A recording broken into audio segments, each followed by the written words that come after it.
Breast feeding முடிஞ்ச பிறகு 9வது வயசுல ஷாமுவேலை கொண்டு வந்து ஆலயத்துல விட்டுட்டு போயிட்டாங்க.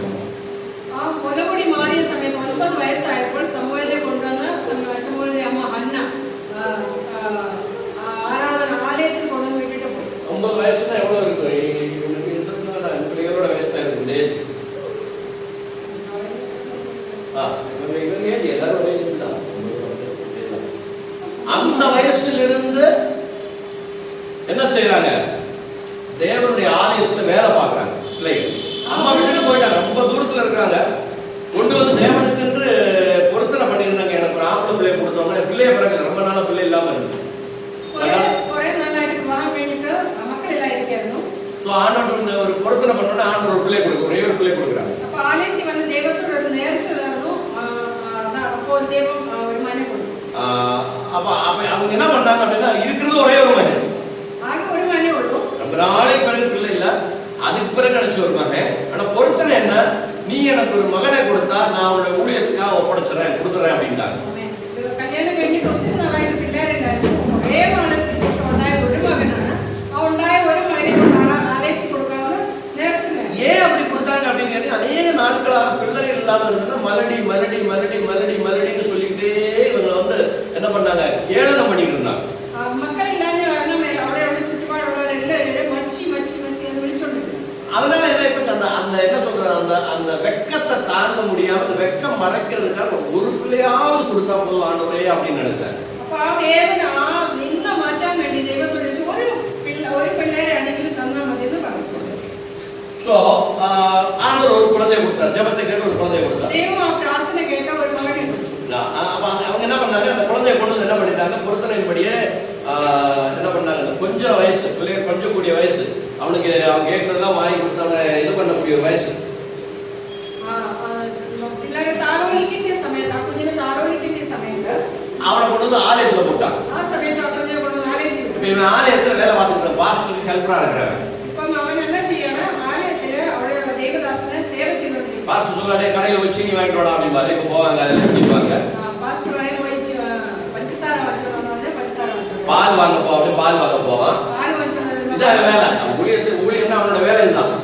வேலை அவருடைய ஆலயத்துல வேலை ஓகே. கீழே போட்டு விட்டாங்க, கீழே வச்சுடுறாங்க, கீழே வச்சுடுறாங்க. மைக்கில் ஓகே. ஸோ அப்போ என்னாச்சு அப்படின்னு கேட்டீங்கன்னா இவன் அந்த மாதிரி வேலை பார்த்துட்டு இருக்கிறான். அவருடைய ஆலயத்துல வேலை செய்ய பிடிக்க. நீங்க அந்த சாமுவேல் புஸ்தகம் ஒரு நிமிஷம், அந்த புஸ்தகத்தை எடுத்துக்கங்க. பழைய ஏற்பாடுல சாமுவேலின் புஸ்தகம், ஷமுவேலின் புஸ்தகம் 2வது அதிகாரம் நினைக்கிறேன்.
ப்ரிப்பேர் பண்ணி வைக்கல.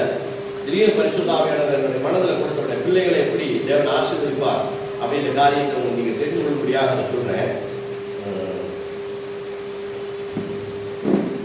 ஆஃப் பண்ணி ஆஃப் பண்ணி ஆஃப் பண்ணி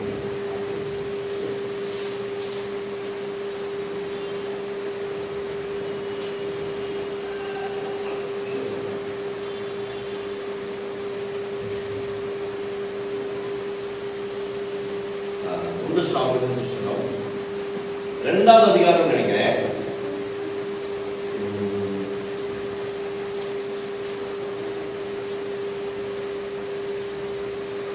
இன்னும் 2-3 யாருக்காவது கிடைச்சா வந்து திருப்பாடங்கள் எழுதுறாங்க. பண்ணி போகிறான் சமயம் தெய்வம்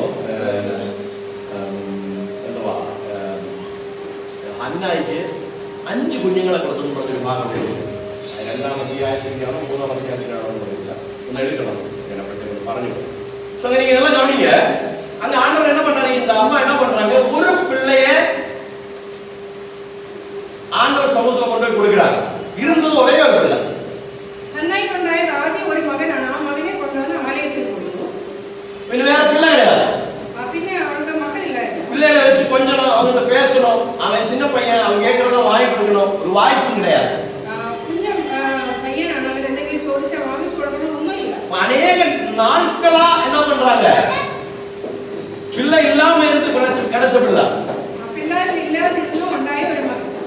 பிள்ளை இல்ல, அந்த பிள்ளைய கொண்டு ஆலயத்துல கொடுத்துட்டாங்க. ഒറ്റയൊരു മകനുണ്ടായിരുന്നു, അവനെ കൊണ്ടുവന്ന് ദേവാലയത്തിൽ. இப்ப என்ன பண்ணுவீங்க? அப்ப என்ன செய்யும்? ஆனா நீங்க வசனத்தை நல்லா கவனிச்சு பாத்தீங்கன்னா பைபிள் சொல்லுது, நம்ம ஆண்டவருக்கு என்னத்தை கொடுத்தாலும் வசனம் പറയുന്നത് നമ്മൾ ദൈവത്തിന് വേണ്ടി എന്തെങ്കിലും കൊടുത്താൽ அதை தேவன் வாங்கி வச்சுக்க மாட்டார். അത് ദൈവം പിടിച്ച് വാങ്ങി വെക്കത്തില്ല. ஹalleluya. தேவ சமூகத்தில் நம்ம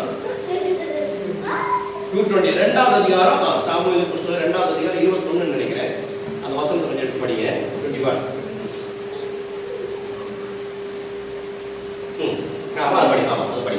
அப்படியே கர்த்தர் அன்னாளை கடாட்சித்தார். பாத்தீங்களா, ஒரு பிள்ளையை கொண்டு வந்து தேவன் என்ன பண்ணாரு, மம்ம விட்டு ரெண்டு கழிச்சு விட்டார். നിങ്ങൾ അങ്ങോട്ട് ശ്രദ്ധിക്കണ്ട, മമ്മേ നിങ്ങൾ അങ്ങോട്ട് ശ്രദ്ധിക്കണ്ട. നമ്മുടെ ശ്രദ്ധ പിള്ളേരിൽ കൂടെ പിശാചം ചെയ്യുന്നു. നമ്മൾ വചനം കേൾക്കാൻ നമ്മൾ പിള്ളേരോട് കളിച്ചോട്ടെ, ഇവിടെ അല്ലേ ഇരിക്കുന്നത്, വെളിയിൽ നമ്മുടെ കണ്ണിന്റെ മുമ്പിലല്ലേ ഇരിക്കുന്നത്, അവരെന്തെങ്കിലും നശിപ്പിക്കാതിരിക്കാൻ മാത്രം നോക്കിയാണ് അവർ കളിക്കട്ടെ. പിള്ളേരെല്ലാവരും ചേർന്ന് അങ്ങനെ കളിക്കണം. നിങ്ങൾ ദയവ് നമ്മൾ ശ്രദ്ധിക്കരുത്, പിശാചിന്റെ വലിയ തന്ത്രം. நான் ஒரு காரியம் உங்களுக்கு சொல்றேன். சிஸ்டர் அனிஷாவுடைய பிள்ளைகளை பற்றி நீங்க கவனிக்கணும். நான் அதை உங்களுக்கு சொல்லுவேன், சொன்னாலும் உங்களுக்கு புரியும். பிள்ளைகளை விட்டு அவங்க மாட்டுக்கு அனிஷாவுடைய பிள்ளைங்க இங்க வர்றப்போ அவங்க மாதிரி சுட்டித்தனமான பிள்ளைங்க வேற யாருமே கிடையாது. அனிஷா சிஸ்டர் 2 பிள்ளைங்க, அது கொஞ்சம் பயங்கர வடகாலில பயங்கர அதை பிடிச்சிருப்பாங்க, இதை பிடிச்சிருப்பாங்க.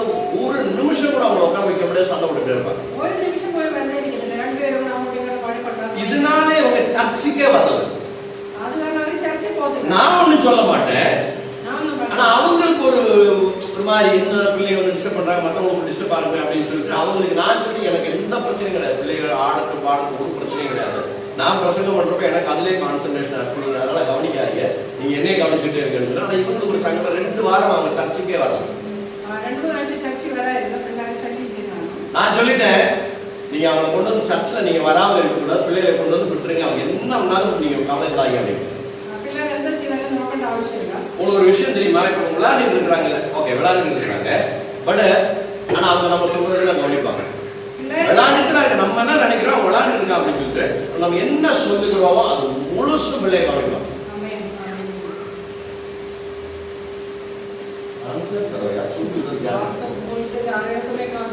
என்ன சொல்றாங்களோ அதை ஃபுல்லா பிள்ளைங்க கவனிப்பாங்க. நம்ம எந்தோ പറഞ്ഞാലും அது பிள்ளைகளுக்கு ശ്രദ്ധിച്ചോണ്ടായിരിക്കും. 2 மாசம் போச்சு, 3 மாசம் போச்சு, 4 மாசம் போச்சு, 5 மாசம் போச்சு, அப்படியே தான் பிள்ளை பண்ணிட்டு இருந்தாங்க. 2 महीना 3 महीना ऐसे बीत गया. ஆனா ஆட்டோமேட்டிக்கா என்னாச்சு, பிள்ளைகளை தேவன் கண்ட்ரோலுக்குள்ள கொண்டு வர ஆரம்பிச்சார். இப்ப நீங்க வந்து பாருங்க, அந்த பிள்ளைகளை மாதிரி அமைதியா உட்கார்ந்துக்கூடிய பிள்ளை வேற யாருமே கிடையாது. அவரே போல சாந்தாட்டிருக்கிற வேற யாரும் இல்லை. அதனால அவங்க அப்பா அம்மாவும் சர்ச்சுக்கு வர்றாங்க. நம்ம பிள்ளைகளை கண்ட்ரோல் பண்ண போனோம்னா நம்மளை சர்ச்சுக்கு வர விட மாட்டோம். பிள்ளைகளை கண்ட்ரோல் செய்ய போய் நமக்கு சர்ச்சுக்கு வர மாட்டோம். பிசாசுடைய தந்திரத்தை நம்ம நல்லா புரிஞ்சுக்கணும். பிசாசு பிள்ளைகள் மூலம் கிரியை செய்யும். பிசாசு பிள்ளைகளை கூட சேர்ந்து பிரவர்த்தி. அது வாட்டு விளையாட ஒன்றும் ஒரு பிரச்சனையும் கிடையாது. நீங்க அதை பத்தி கவலைப்படாதீங்க, கவனிக்காதீங்க, விட்டுருங்க. உங்க பிள்ளைகளை ஒரு ஆராய்ச்சி பண்ணி நீங்க நான் சொல்றத மட்டும் கவனிங்க. நான் പറയുന്ന മാത്രം കേൾക്കുക. நான் சொல்றத மட்டும் கவனிங்க. அவங்க வாட்டு விளையாடுறது கீழே வைங்க, கீழே வச்சுங்க. அங்க இருந்து அழகாக அதுங்களா ஏதாவது உங்களுடைய கண்ட்ரோல், உங்களுடைய கவனம் ஃபுல்லா பிள்ளைங்க மேல போயிடும். அதனால தயவு பண்ணி நீங்க பிள்ளைகளை கவனிக்காதீங்க. அவங்க வாட்டு விளையாட ஒன்றும் பிரச்சனை கிடையாது, அதை கவனிக்காது. பிள்ளை ஆனவர் என்ன பண்ணாரு, ஒரு குழந்தைய கொண்டு வந்து தேவ சமூகத்தில் கொண்டு வந்து கொடுத்தாங்க.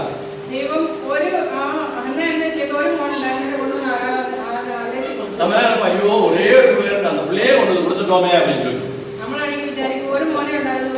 நீங்க நல்லா கவனிக்கணும். தேவனுக்கு நீங்கள் எதை கொடுத்தாலும் அவர் அதை விருத்தி பண்ணி ஒரு திருப்பி கொடுக்கணும்.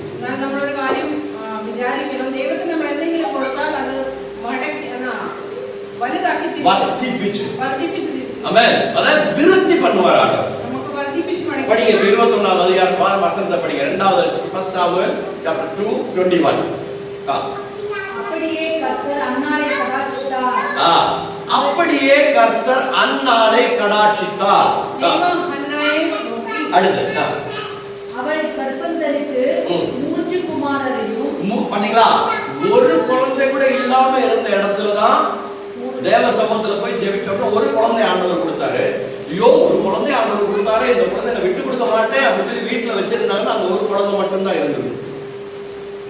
ഒരു മകനെ ആരും ഇല്ലായിരുന്ന ദൈവം ഒരു മകനെ കൊടുത്തേ. അപ്പൊ ഒന്നിനെ കിട്ടിയല്ലോ അതിനെ വെച്ചോണ്ടിരിക്കാന്ന് വെച്ചിരുന്നെങ്കിൽ അതുകൊണ്ടിരിക്കായിരുന്നു. அந்த குழந்தைய என்ன பண்ணாங்க, அப்படியே கொண்டு தேவ சமூகத்துல கொடுத்துட்டாங்க. காணிக்க போறது மாதிரி ஒரு ரூபா தான் கையில இருந்துச்சு, அந்த ஒரு ரூபாய் எடுத்து காணிக்க போட்டாங்க. നമ്മള് സ്തോത്ര കാഴ്ച ഇടുന്നത് പോലെ ഒരു സിപ്പ ഇടുന്നത് പോലെ. ஆமென். ஆனா ஆண்டவர் பார்த்தாரு அவருடைய இல்லாமையில் இருந்து, அந்த ஒரு குழந்தை தான், அது கொடுத்தாச்சு வேற குழந்தை கிடையாது.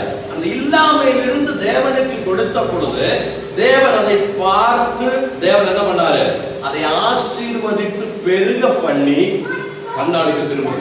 എന്നാൽ ആ ഇല്ലായ്മയിലും ദൈവത്തിന് കൊടുത്തപ്പോൾ ദൈവം അത് മാനിച്ചു, അതിനെ വർദ്ധിപ്പിച്ച് മടക്കി കൊടുത്തു. ஆண்டவருடைய சுபாவத்தை நீங்க கவனிக்கணும். ஆண்டவர் விருத்தி பண்ணுகிற தேவன். നമ്മുടെ ദൈവത്തിന്റെ ഒരു സ്വഭാവമുണ്ട്, ദൈവം എല്ലാം വർദ്ധിപ്പിക്കുന്നു. அவருடைய கேரக்டர் தான். அவர் என்ன பண்ணுவாரு, விருத்தி பண்ணுவார். ദൈവത്തിന്റെ സ്വഭാവം ഒരു വർദ്ധനവിന്റെ സ്വഭാവം. அதை என்ன பண்ணுவார், விருத்தி பண்ணுவார். அது பெரிதாக்கி மாற்றுவார். அது வேணுதே யார் கேளேலோ कुछ भी नहीं है, क्यों உடைச்சா உடைக்கட்ட வேணுங்க பிள்ளைகள் இல்லாத இன்னைக்கு உடைக்காம போகுது. நான் உடைக்க முடியுமா, பிள்ளைங்க தான் உடைக்க முடியும், உடைக்கட்டும். நீங்க யாரும் கவலைப்படுறீங்க? ப்ளீஸ் நீங்க தயவு பண்ணி என்னைய கவனிங்க, நான் சொல்றது நீங்க கேளுங்க. உங்களுடைய நீங்க வசனத்தை கேட்காதபடி பிசாசு கிரியை செய்வான். இதை விட்டுருங்க பிள்ளைகள், அவங்க கீழே விடக்கூடாது, அவங்களுக்கு காயம் விடக்கூடாது. உடைக்கணும், உடஞ்ச நம்ம காயம் ஒன்றும் பிரச்சனை. நீங்க தயவு பண்ணி கவனிங்க. ஆண்டவருக்கு கொடுத்ததை ஆண்டவர் என்ன பண்ணாரு, விருத்தி பண்ணலாம். ദൈവത്തിന് കൊടുത്തത് ദൈവം വർദ്ധിപ്പിച്ചു. அன்னாருக்கு ஆண்டவர் எத்தனை மடங்கு விருத்தி பண்ணலாம். ഹന്നായിക്ക് ദൈവം എത്രയാണ് വർദ്ധിപ്പിച്ചു കൊടുത്തത്? படிங்க சிஸ்டர். அவள் கர்ப்பம் தரித்து 3 குமாரரையும் 3 குமாரர்களையும் 2 குமாரத்திகளையும் 2 குமாரத்திகளையும் അവരെ വീട്ടിൽ ഗർഭം ധരിച്ച് 3 ആൺമക്കളെയും 2 പെൺമക്കളെയും 5 மடங்காக தேவன் என்ன பண்ணாரு, அன்னாளை ஆசீர்வதித்தார். 5 மடங்காய் ദൈവം അനുഗ്രഹിച്ചു. ஹல்லேலூயா. தேவனுடைய சுபாவம், அவருடைய கேரக்டர் அதான். எத்த அவர் கையில நீங்க கொடுத்தீங்கனாலும் அவர் அதை வாங்கி வச்சுக்கொள்ள மாட்டார், வாங்கி அப்படியே வாங்கினதை திரும்பி கொடுக்க மாட்டார், அதை விருத்தி பண்ணி ஆசீர்வதித்தார். ദൈവത്തിന് നമ്മൾ എന്തെങ്കിലും കൊടുത്താൽ ദൈവം അത് വാങ്ങിച്ച് കഴിച്ചുകൊണ്ടിരിക്കുന്നില്ല, അത് വർദ്ധിപ്പിച്ച് നമുക്ക് പഠിക്കും. புதிய ஏற்பாடுல ஒரு நல்ல ஒரு உதாரணத்தை சொல்றேன். പുതിയ നിയമത്തിൽ അതിനൊരു ഉദാഹരണമുണ്ട്. 3 நாள் ஒரு பெரிய கன்வென்ஷன், ஒரு மீட்டிங் நடக்குது. 3 ദിവസമായിട്ട് വലിയൊരു കൺവെൻഷൻ നടക്കുകയാണ്. இயேசு பேசுறாரு, യേശു പ്രസംഗിക്കുകയാണ്. ஜனங்கள் எல்லாம் காலையில சாயங்காலம் போய் உட்கார்ந்து கேட்டு வசனத்தை புரிந்து கொண்டு சந்தோஷமா இருந்து 3 நாள் போனதே தெரியல. 3 ദിവസം എങ്ങനെ പോയെന്ന് ആർക്കും അറിയത്തില്ല, വചനം കേട്ടോണ്ടിരിക്കുകയാണ്. அப்பதான் 3 நாள் அப்புறம்தான் திடீர்னு ஞாபகம் சொல்லியோ, 3 நாள் சாப்பிடவே இல்லையே, பசி இல்லையே, பசிக்காம இருக்கிறோமே அப்படின்னு திடீர்னு எல்லாருக்கும் ஒரு ஞாபகம் வந்தோடனே பசிக்க ஆரம்பிச்சிச்சு. 3 ദിവസമായിട്ട് ഈ വചനം കേട്ടോണ്ടിരുന്ന ആർക്കൊന്നും വിശപ്പൊന്നും തോന്നിയില്ല, പക്ഷെ 3-ാം ദിവസമായിട്ട് വിശക്കാൻ തുടങ്ങി. ஆண்டவர் கேட்டாரு, ஆண்டவர் போய் சீடர்கள் சொல்லுங்க, ஐயா 3 நாளா நம்ம கூட இருக்கிறவங்க சாப்பிடவே இல்லாம இருக்காங்க, அனுப்பிச்சு விடுங்க, பக்கத்துல எங்கேயாவது ஹோட்டல் ஏதாவது போய் சாப்பிடுங்க அப்படின்னு. ശിഷ്യന്മാർ യേശുവിന്റെ അടുത്ത് വന്ന് ചോദിച്ചു, சத்தம் போடக்கூடாது, விளாண்டுக்கு சத்தம் போடக்கூடாது. ശിഷ്യന്മാർ യേശുവിന്റെ അടുത്ത് വന്ന് ചോദിച്ചാൽ 3 ദിവസമായിട്ട് ഒന്നും കഴിക്കാതിരിക്കില്ല, അപ്പൊ എവിടെയെങ്കിലും കഴിക്കാനായിട്ട് പറഞ്ഞു വിടാം, അല്ലെങ്കിൽ വേറെ എവിടെയെങ്കിലും പോയി സാധനം വാങ്ങിച്ചോണ്ട് വരാൻ ആളെ വിടാം. சீடர்கள் சொன்னாங்க, தூரமா இருக்குது, நம்ம ரொம்ப தூரத்துல இருக்கிறோம், கடையெல்லாம் பக்கத்துல கிடையாது, நம்மளோட சாப்பாடு கிடையாது அப்படின்னா. அவரு പറഞ്ഞു, അടുത്തൊന്നും കടകളുമില്ല, ദൂരെ പോയി ഒന്നും വാങ്ങിക്കാൻ പറ്റില്ല. சின்ன பையன் அங்க இருந்தான், ചെറിയ പയ്യൻ അവിടെ ഉണ്ട്. அவங்க அம்மா அவங்களுக்கு சாப்பாடு கட்டி கொடுத்துருக்காங்க டிஃபன் பாக்ஸ்ல. അവന്റെ അമ്മ ഒരു ചെറിയ ടിഫിൻ ബോക്സിൽ ഫുഡ് ഉണ്ടാക്കി, ஒரு 5 பீஸ் பிரெட், கொஞ்சோண்டு சப்ஜி. ഒരു 5 പീസ് ബ്രെഡും ഒരു കുറച്ച് സബ്ജി. அவ ஆண்டவர் கேட்டார், நீங்க போய் தேடி பாருங்க யாருக்காவது ஏதாவது சாப்பாடு இருக்குதா அப்படின்னு. അപ്പൊ യേശു പറഞ്ഞു, നിങ്ങൾ എല്ലാവരും അടുത്ത് ചോദിച്ചു നോക്കാം, ആരെങ്കിലും ചെയ്തിട്ടെങ്കിലും ഉണ്ടോ. நான் அந்த தம்பியை ரொம்ப பாராட்டுறேன், சின்ன பிள்ளைகளோட ஸ்பெஷாலிட்டி அதான். നമ്മൾ കൊച്ചു പിള്ളേരെ ഒത്തിരി താഴെ വിളിക്കണം. உங்கள்கிட்ட கேட்டா நீங்க கொடுக்க மாட்டீங்க. 3 நாளா சாப்பாடு இல்லாம இருக்கு, பக்கத்துல கடையும் கிடையாது, எனக்கு மட்டும் தான் இருக்கு, அது 3 பீஸ் 4 பீஸ் பிரெட் தான் இருக்கு, அதையும் கொடுத்துட்டு என்ன செய்யறது அப்படின்னு நம்ம கேட்போம். നമ്മുടെ വലിയ ആൾക്കാരുടെ അടുത്ത് വന്ന് ചോദിച്ചാൽ ചിലപ്പോൾ കൊടുക്കത്തില്ല. നമ്മളവർക്ക് ഇത്രയും ആഹാരം ഇല്ലാതെ ഇരിക്കുന്ന തെണ്ടേഴ്സ് മാത്രം ഇങ്ങനെ കൊടുത്താൽ എന്നാ ചെയ്യും? ஆனா சின்ன பையனை போய் கேட்டோம்னா அவன் எடுத்து கொடுத்துட்டான். എന്നാൽ ആ കുഞ്ഞി പയ്യൻ എടുത്ത് പോയി ചോദിച്ചോട്ടെ അവൻ എടുത്തു കൊടുക്കും. அதான் ஆண்டவர் சொல்லுகிறார், நீங்கள் குழந்தைகளை போல அந்த சுபாவத்துல நீங்க வந்தாதான் தேவன் உங்களை என்ன பண்ணுவாரு? ஆசீர்வதிப்பார். நீங்க பரலோக ராஜ்யத்தினுடைய பிரஜைகளாக மாற முடியும் அப்படின்னு ஆண்டவர் சொன்னதுக்கு காரணம் என்ன அப்படின்னு கேட்டீங்கன்னா, അതുകൊണ്ടാണ് യേശു പറഞ്ഞത് നിങ്ങൾ കുഞ്ഞു പിള്ളേരെ പോലെ ശിശുവിനെ പോലെ നിങ്ങൾ മടങ്ങി വന്നാൽ ஐயோ இதை எடுத்து கொடுத்தா அடுத்த வேலைக்கு எனக்கு நான் என்ன பண்ணுவேன்றதெல்லாம் யோசிக்கிறது இல்ல, கேட்டால் கொடுத்தாரு.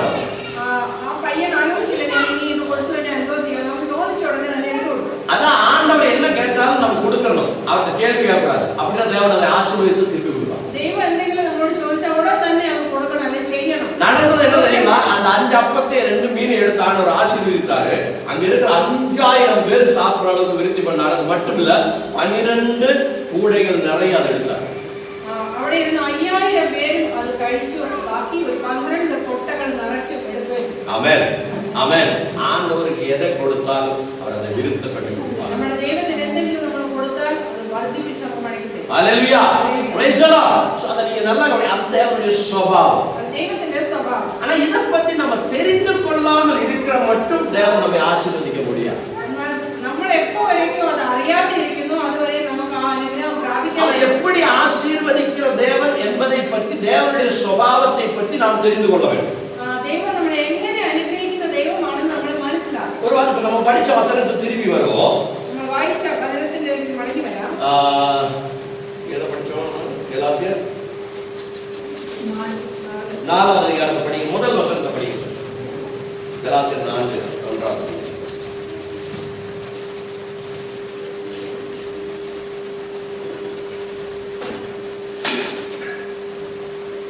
பின்னும் நான் சொல்லுகிறது என்னவெனில், சுதந்திரவாளியானவன் எல்லாவற்றிற்கும் எஜமானனாய் இருந்தோம். அவன் சிறு பிள்ளையாய் இருக்கும் காலமளவும் அவனுக்கும் அடிமையானவனுக்கும் வித்தியாசம் இல்லை. பாருங்க, நல்லா கவனிக்கணும், நீங்க இந்த வசனத்தை நல்லா கவனிக்கணும். கலாத்தியர் 1ஆம் அதிகாரம் 4ஆவது அதிகாரம் 1ஆம் வசனத்தை படிக்கிறோம். என்ன படிச்சோம்? சுதந்திரவாளியானவன் சிறு பிள்ளையாக இருக்கும் மட்டும் அவனுக்கு என்ன கிடைக்காது? எந்த விதமான ஆசீர்வாதத்தையும் அவன் பெற்றுக்கொள்ள முடியாது. അവിടെ എഴുതിയിരിക്കുന്ന യജമാനൻ ശിശുവായിരിക്കുന്നിടത്തോളം കാലം അവൻ അവിടെയുള്ള യാതൊരു അവകാശവും പ്രാപിക്കാൻ പറ്റില്ല. இன்னொரு படிங்க சுசந்த வசனத்தை. பின்னும் நான் சொல்லுகிறது என்னவெனில், சுதந்திரவாளியானவன். பாத்தீங்களா? சுதந்திரவாளியானவன். உங்க வீட்டுல இருக்கக்கூடிய உங்க பிள்ளை, அந்த பிள்ளை யாரு? அந்த வீட்டுக்கு முழுவதுக்கும் அவன் யாரு? மாலிக். அவன் உடனாடி, அவன் சுதந்திரம் உள்ளவன், அந்த வீட்டுக்கு சுதந்திரவாளி. ஆனா அவன் பிள்ளையாக இருக்கும் மட்டும் படிங்க. சுதந்திரவாளியானவன் எல்லாவற்றிற்கும் எஜமானனாய் இருந்தோம். அவன் சிறு பிள்ளையாய் இருக்கும் காலம். பாத்தீங்களா? சிறு பிள்ளையா இருக்கும் காலம் மட்டும். அப்படின்னா என்ன அர்த்தம்?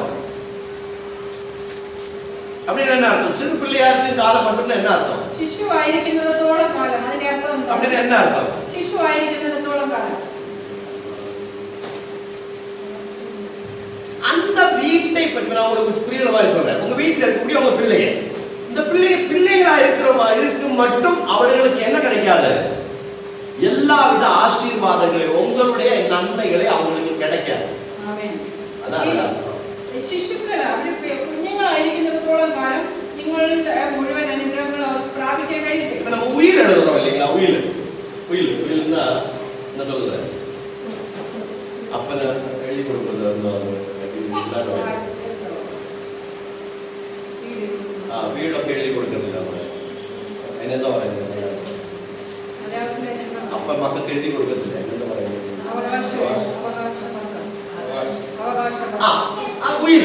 உயிர் எழுதி கொடுக்கிறப்ப என்ன செய்வாங்க? சின்ன பிள்ளை வீட்டுல இருக்கு, அப்பாவுக்கு ஒரு 100 ஏக்கர் சொத்து இருக்கு. அப்பா உயிர் எழுதுறப்ப எப்படி எழுதுவாங்க?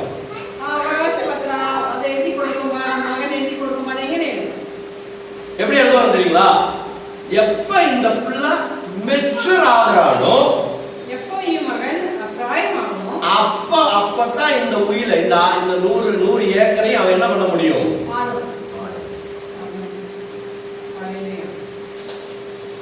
ஆமென்.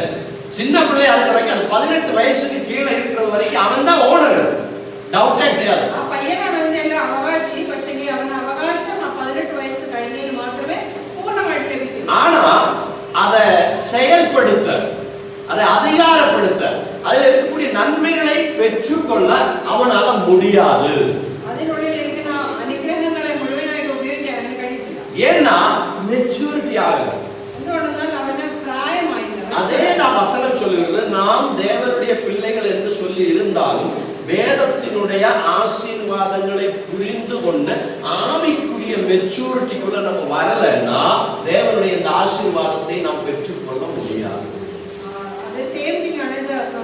ദൈവത്തിന്റെ വചനം പൂർണ്ണമായിട്ട് മനസ്സിലാക്കി ദൈവത്തിന്റെ അനുഗ്രഹങ്ങൾ മുഴുവനായിട്ട് പ്രാർത്ഥിക്കണമെങ്കിൽ നമ്മൾ വളരണം. அப்ப ஆவிக்குரிய வாழ்க்கையில் நமக்கு என்ன உண்டாகணும்? ஒரு மெச்சூரிட்டி இருக்கணும். வசனத்தை பற்றி என்னென்ன தேவைகளுக்கு எந்த வசனம் சொல்லப்பட்டிருக்கிறது, அந்த வசனத்தின் மூலமாக எப்படி நம்ம அந்த ஆசீர்வாதத்தை பெற்றுக்கொள்ள முடியும் அப்படின்றதான நல்ல அறிவை நாம் பெற்றுக்கொள்ள வேண்டும்.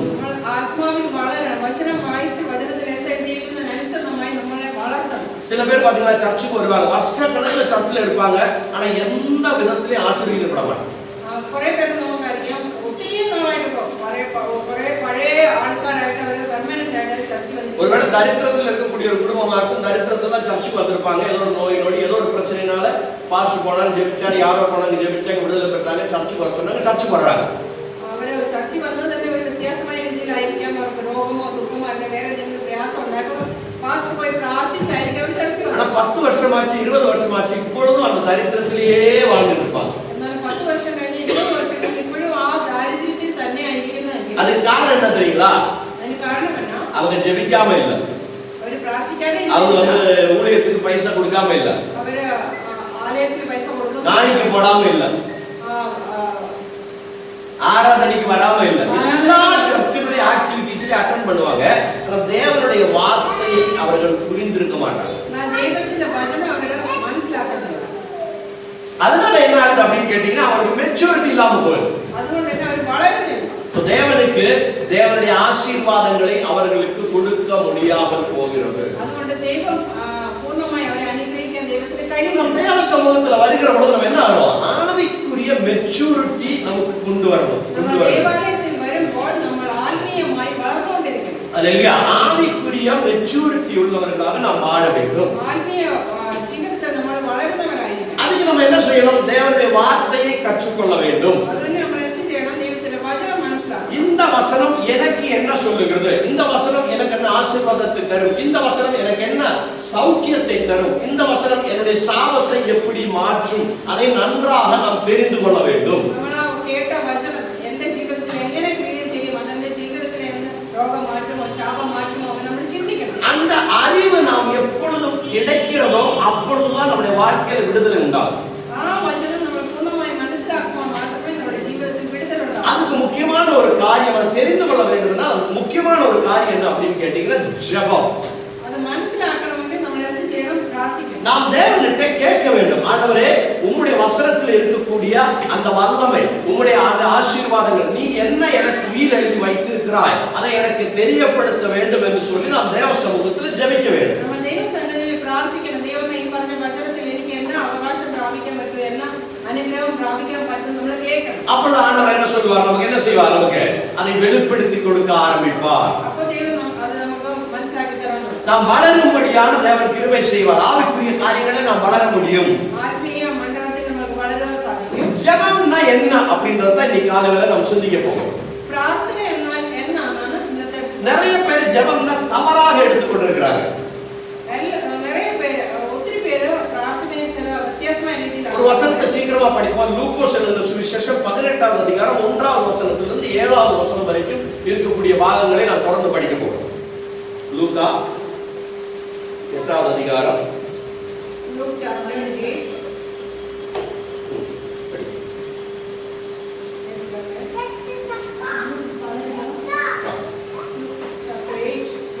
லூக் 18:1. சோர்ந்து போகாமல் எப்பொழுதும் ஜெபம் பண்ண வேண்டும் என்பதை குறித்து அவர்களுக்கு அவர் ஒரு உவமையை சொன்னார். ஒரு பட்டணத்திலே ஒரு நியாயாதிபதி இருந்தான். அவன் தேவனுக்கு பயப்படாதவனும் மனுஷரை மதியாதவனுமாய் இருந்தான். அந்த பட்டணத்திலே ஒரு விதவையும் இருந்தாள். அவள் அவனிடத்தில் போய், எனக்கும் என் எதிராளிக்கும் இருக்கிற காரியத்தில் எனக்கு நியாயம் செய்ய வேண்டும் என்று விண்ணப்பம் பண்ணினாள். வெகு நாள் வரைக்கும் அவனுக்கு மனதில்லாதிருந்தது. பின்பு அவன், நான் தேவனுக்கு பயப்படாமல் மனுஷனை மதியாமல் இருந்தும் இந்த விதவை என்னை எப்பொழுதும் தொந்தரவு செய்கிறவனால் இவள் அடிக்கடி வந்து என்னை அலட்டாதபடி இவளுக்கு நியாயம் செய்ய வேண்டும் என்று தனக்குள்ளே சொல்லிக் கொண்டான். பின்னும் கர்த்தர் அவர்களை நோக்கி, அநீதியுள்ள அந்த நியாயாதிபதி சொன்னதை சிந்தித்து பாருங்கள். அந்தபடியே தேவன் தம்மை நோக்கி இரவும் பகலும் கூப்பிடுகிறவர்களாகிய தம்மால் தெரிந்து கொள்ளப்பட்டவர்களின் விஷயத்தில் நீடிய பொறுமையுள்ளவராய் இருந்து அவர்களுக்கு நியாயம் செய்யாமல் இருப்பாரோ? ஆமென். ஹalleluya. ஜெபம், ஜெபம்னா என்ன? ஜெபத்தின் மூலமாக எப்படி நாம் ஆசீர்வாதத்தை பெற்றுக்கொள்வது? மூன்று காரியத்தை ஆண்டவர் தன்னுடைய சீடர்களுக்கு விளக்குகிறார். പ്രാർത്ഥന എന്നാൽ എന്താണ്? ആ പ്രാർത്ഥന മൂലം നമുക്ക് എന്തോ അനുഗ്രഹങ്ങൾ പ്രാപിക്കാൻ പറ്റുമെന്ന് മൂന്ന് കാര്യങ്ങൾ കൂടെ ഇവിടെ പറയാം. முதல்ல நாம் ஜெபத்துல ஜெபிக்கிற பொழுது நாம் என்ன நினைச்சு ஜெபிக்கிறோம் அப்படிங்கறத முதல்ல தெரிந்து கொள்ளணும். ആദ്യം തന്നെ നമ്മൾ പ്രാർത്ഥിക്കുമ്പോൾ എന്ത് വിചാരിച്ച് പ്രാർത്ഥിക്കണമെന്നാണ്. நிறைய பேரோட ஜெபம் எப்படி எப்படின்னு கேட்டீங்கன்னா கிடைச்சா கிடைக்கட்டும் அப்படிங்கிற மாதிரி தான் ஜெபிக்கிறாங்க. ഒത്തിരി പേര് പ്രാർത്ഥിക്കുന്നത് എങ്ങനെ? കിട്ടിയാ കിട്ടട്ടെ എന്നുള്ള രീതിയിലാണ്. ஜெபிச்சா கிடைக்கும்னு சொல்லியிருக்காரு, சரி ஜெபிப்போம் அப்படின்னு ஜெபிக்கிறாங்க. പ്രാർത്ഥിച്ചാൽ കിട്ടുമെന്ന് പറഞ്ഞിട്ടുണ്ട്, അതുകൊണ്ട് പ്രാർത്ഥിക്കുന്നു. எப்படி ஜெபிக்கிறாங்க? ஒரு வாரம் ஜெபிப்பாங்க, 10 நாள் ஜெபிப்பாங்க, இல்லைன்னா 3 வாரம் ஜெபிப்பாங்க, அவ்வளவுதான் முடிஞ்சிச்சு அவங்க ஜெபம். ഒരാഴ്ച പ്രാർത്ഥിക്കും, 2 ആഴ്ച പ്രാർത്ഥിക്കും, ചിലപ്പോൾ 3 ആഴ്ച പ്രാർത്ഥിക്കും. அதுக்கு பிறகு ஜெபம் முடிஞ்சிருச்சு. அது കഴിഞ്ഞ് പ്രാർത്ഥിക്കില്ല. இல்ல கொஞ்ச நாள் ஜெபம் பண்ணி பார்ப்பாங்க, கிடைக்குதான்னு பார்ப்பாங்க, கிடைக்காத மாதிரி தெரிஞ்சுன்னா ஜெபத்தை விட்டுருவாங்க. അല്ലെങ്കിൽ കുറച്ച് നാൾ പ്രാർത്ഥിക്കും, പിന്നെ അത് കിട്ടത്തില്ലെന്ന് മനസ്സിലാകുമ്പോൾ നിർത്തും. பைபிள் நமக்கு சொல்லிக் கொடுக்கக்கூடிய முக்கியமான ஒரு காரியம் என்ன அப்படின்னா, ஜெபம் என்று சொல்லக்கூடியது ஒரு கண்டினியூஸ் process. വചനത്തിൽ പറയുന്നു പ്രാർത്ഥന എന്നത് നിരന്തരമായ ഒരു അവസ്ഥ. ஆமென். அதுக்குள்ள என்ன ஒரு பிரச்சனைனா, நம் ஜெபத்துல சோர்ந்து போவதற்கு வாய்ப்பு உண்டு. അതിനകത്ത് നമ്മൾ പ്രാർത്ഥിക്കുമ്പോൾ ചിലപ്പോൾ നിരാശരായെന്ന് വരാം. தொடர்ந்து ஜெபிச்சுக்கிட்டு இருக்கிறப்ப நம்ம என்ன பண்ணுவோம்? என்ன இவ்வளவு நாளா ஜெபிச்சு ஒண்ணும் இல்ல, ஆண்டவர் கேட்க மாட்டேங்கிறார், மறந்துட்டார், ஒருவேளை ஆண்டவருக்கு சித்தம் இல்லையோ அப்படின்ற மாதிரி சிந்தனைகள் எல்லாம் வர ஆரம்பிச்சோன்னா ஜெபத்துல நம்ம விட்டுருவோம். നമ്മൾ പ്രാർത്ഥിച്ച് കുറേ പ്രാർത്ഥിച്ചപ്പോൾ ചിലപ്പോൾ നമ്മൾ മടുത്തു പോകും. നമ്മൾ വിചാരിക്കും ഇത്രയും പ്രാർത്ഥിച്ചിട്ട് ഒന്നും കിട്ടുന്നില്ലല്ലോ. ஆனா நம்ம இங்க படிச்ச வசனத்துல நம்ம என்ன பார்க்கிறோம் அப்படின்னு கேட்டீங்கன்னா, கண்டினியூவா ஜெபிக்கணும். നമ്മൾ വായിച്ച വചനത്തിൽ മനസ്സിലാവും നിരന്തരമായി പ്രാർത്ഥിക്കണം, பிடிவாதமா ஜெபிக்கணும். ശക്തിയായിട്ട് പ്രാർത്ഥിക്കണം. ஜெபம்னா ஒரு யுத்தம் பண்றது மாதிரி. പ്രാർത്ഥന ഒരു യുദ്ധം പോലെയാണ്. யோவான் மத்தேயு எழுதின சுவிசேஷம் 11ஆம் அதிகாரம் 12ஆம் வசனத்தை படிங்க. Matthew chapter 11:12.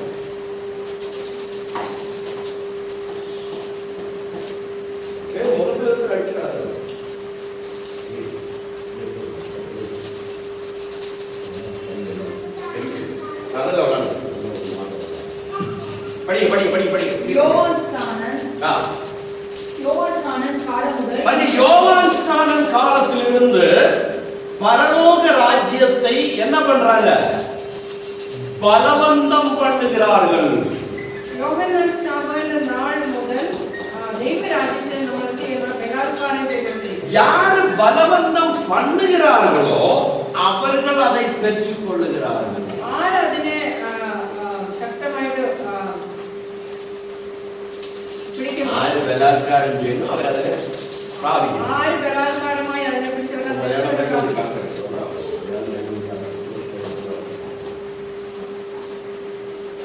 யாரு பலவந்தம் பண்ணி பெற்றுக்கொள்வதற்கு ஆசைப்படுகிறார்களோ தேவன் அவர்களுக்கு அதை கொடுப்பார். ആര് അതിനെ പിടിച്ചടക്കാൻ ശ്രമിക്കുന്നു അവർക്ക് അത് ലഭിക്കും. அதான் ஜெபத்தினுடைய ஸ்பெஷாலிட்டி. நீங்க அதை புரிஞ்சுக்கணும். പ്രാർത്ഥനയുടെ വ്യത്യാസം അതാണ്. சும்மா போய் ஏதோ ஜெபிக்கலாம் அப்படின்னு சொல்லி உட்காரக்கூடாது. വെറുതെ പോയി പ്രാർത്ഥിച്ചാ போறா. ஜெபிக்க போறோம் அப்படின்றப்ப உங்க மனசுக்குள்ள என்ன இருக்கணும்? நான் அதை பெற்றுக்கொள்வதற்காக ஜெபிக்க போறேன், நான் ஆண்டவர்கிட்ட ஜெபம் பண்ணி இதை பெற்றுக்கொள்வேன் அப்படின்னு முழு விசுவாசத்தோட நீங்க போய் உட்காரணும் ஜெபிக்க. പ്രാർത്ഥിക്കാൻ പോകുമ്പോൾ വലിയൊരു വിശ്വാസത്തോടെ പോകാൻ ഞാൻ പ്രാർത്ഥിച്ചത് പ്രാപിക്കുന്നു. எனக்கு 2-3 விஷயம் உங்களுக்கு பாயிண்ட் சொல்லணும். அதனால நான் ஒரு உதாரணத்தை எடுத்து சொல்றேன். நீங்க பைபிளை படிச்சுங்க. பழைய ஏற்பாடுல நீங்க யாக்கோபு என்று சொல்லக்கூடிய ஒரு மனிதனை பற்றி பாக்குறீங்க. பழைய நியமத்தில் நம்ம யாக்கோபு என்ற व्यक्तिயை பற்றி அந்த மனிதன் இரவுல ஜெபம் பண்ணுகிற பொழுது தேவனுடைய பிரசன்னம், தேவனுடைய தூதன் அவருக்கு முன்னால வந்தார். ராத்திரி பிரார்த்திச்சுകൊണ്ടിരുന്നപ്പോൾ ദൈവത്തിന്റെ ദൂതൻ അവരെ சொல்றாரு, நீ என்னை ஆசீர்வதித்தால் ஒழிய நான் உன்னை விட மாட்டேன் அப்படின்றாரு. அதுதான் ஜெபம். நீ என்னை அனுகிரகிச்சலாத நான் உன்னை விடத்தில்லை. There is a wrestling. அங்க ஒரு யுத்தம் நடக்குது. தூதன் சொல்றாரு, நீ விடு அப்படின்றாரு. யூதன் പറഞ്ഞു நீ என்னை விடு. யாக்கோபு சொல்ல நான் உன்னை விட மாட்டேன். யாக்கோபு പറഞ്ഞു നിന്നെ വിടത്തില്ല. ராத்திரி 10 மணிக்கு ஜெபிக்க ஆரம்பிச்சாரு. രാത്രി 10 മണിക്ക് 11 ஆச்சு, 11 மணி 12 ஆச்சு, 12 மணி 1 மணி ஆச்சு, 1 மணி 2 மணி ஆச்சு, 2 மணி 3 மணி ஆச்சு, 3 மணி 4 மணி ஆச்சு, 5 மணி ஆச்சு. தூதன் சொல்றான், ஐயோ சூரியன் உதிக்குதுப்பா, என்ன விடுப்பா நீ. யூதன் പറഞ്ഞു സൂര്യൻ ഉദിക്കുകയാണ് നീ എന്നെ വിട്. யாக்கோபு என்ன சொல்றான், என்னை ஆசீர்வதித்தால் ஒழிய நான் உன்னை விட மாட்டேன் அப்படின்னு. എന്നെ അനുഗ്രഹിച്ചല്ലാതെ ഞാൻ നിന്നെ വിടത്തില്ല. പ്രാർത്ഥന ഇതാണ്.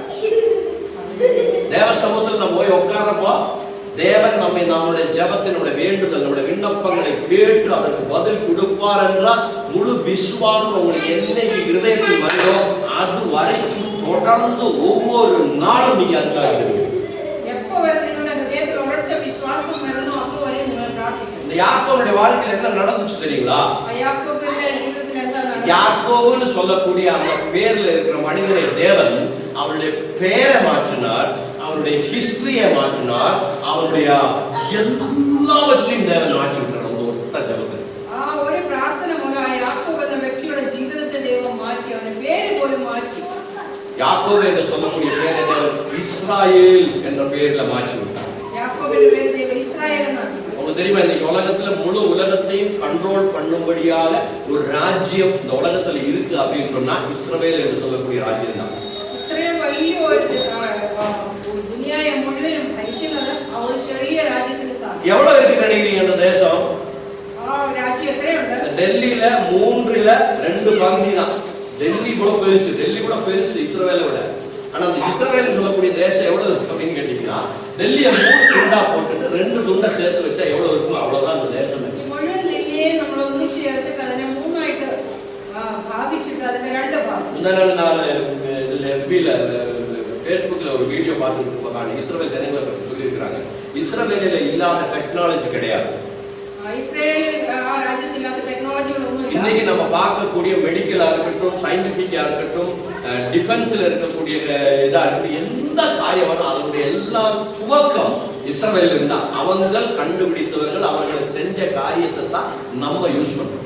உலகம் முழுவதும் நம்ம இல்லை, உலகம் முழுவதும் அதை யூஸ் பண்றோம். രാജ്യം ദേശങ്ങൾ മുഴുവൻ ഇസ്രയേൽ രാജ്യത്തിൽ കണ്ടുപിടിച്ച ടെക്നോളജിയുടെ ഇതാണ് എല്ലാവരും ഉപയോഗിച്ചുകൊണ്ടിരിക്കുന്നത്. என்ன சொல்றேன்னா, இஸ்ரவேலை அந்த ஒரு ஜெபம் ஒரு மனிதனுடைய வாழ்க்கையை முழுவதும் மாற்றிடுச்சு. ആ ഒരു വ്യക്തിയുടെ പ്രാർത്ഥന ആ ജീവിതത്തെ മുഴുവൻ മാറ്റി മറിച്ചു. எப்படிப்பட்ட ஜெபம்? എങ്ങനെയുള്ള പ്രാർത്ഥന?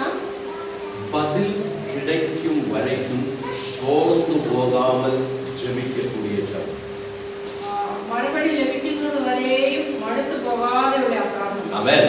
போராட்டம்னா உண்மையிலே ஜெபம் தான் போராட்டம்.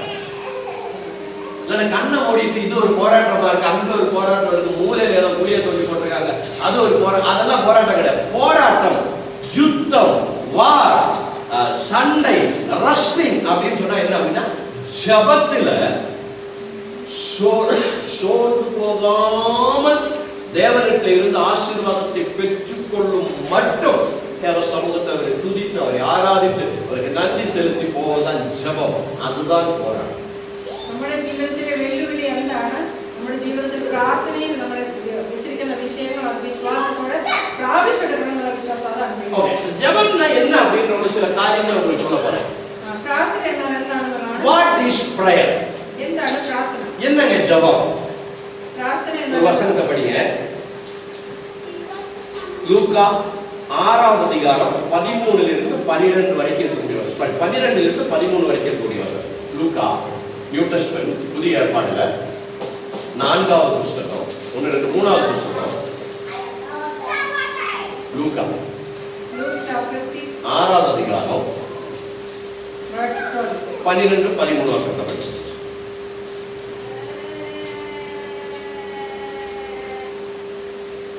அந்நாட்களிலே அவர் ஜெபம் பண்ணும்படி யாரு தெரியுமா? இயேசு கிறிஸ்து செஞ்ச ஒரு காரியத்தை தான் எழுதப்படுங்க.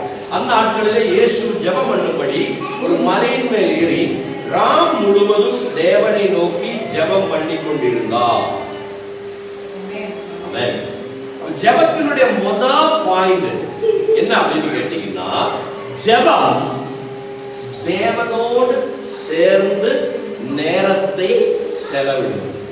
പ്രാർത്ഥന എന്നാൽ എന്താണ്? പ്രാർത്ഥന എന്നാൽ ദൈവത്തോട് ചേർന്ന് നമ്മൾ സമയം കഴിക്കുന്നതിനാണ് പ്രാർത്ഥന എന്ന്. புரியுதுங்களா? சும்மா போய் உட்காரல.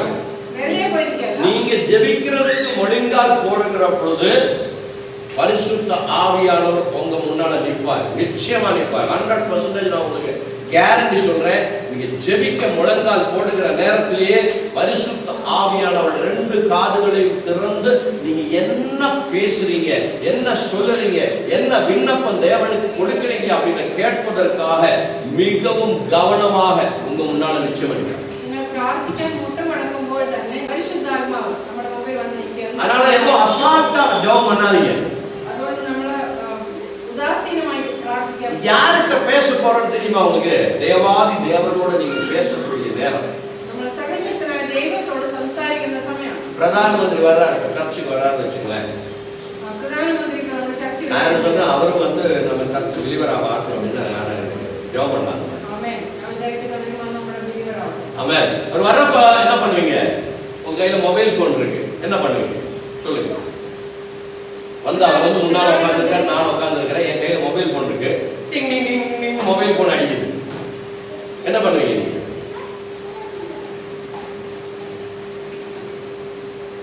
ஒரு நிமிஷம் இருங்க, போன் பெட்டி பேசிட்டு போவீங்களா? பிரதான மந்திரி வந்து நிற்கிறானா, மொபைல் ஆரம்பிச்சு நம்ம என்ன செய்யும்? மொபைல் போன்ல வர்றவங்க அப்பா கூப்பிட்டாலும் சரி, அம்மா கூப்பிட்டாலும் சரி, முதல்ல அதை கட் பண்ணி ஆஃப் பண்ணி வச்சுட்டு இவர்கிட்ட தான் பேசுவீங்க.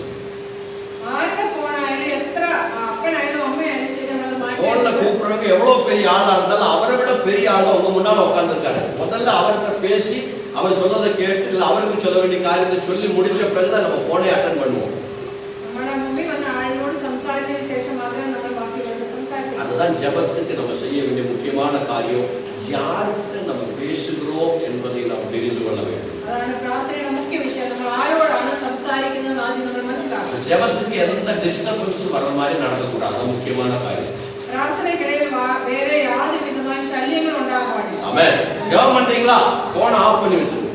പ്രാർത്ഥിക്കുകയാണെങ്കിൽ ഫോൺ ഓഫ് ചെയ്തിരിക്കണം. ஏன்னா பிசாசு இதன் மூலமாக கிரியை செய்வான்.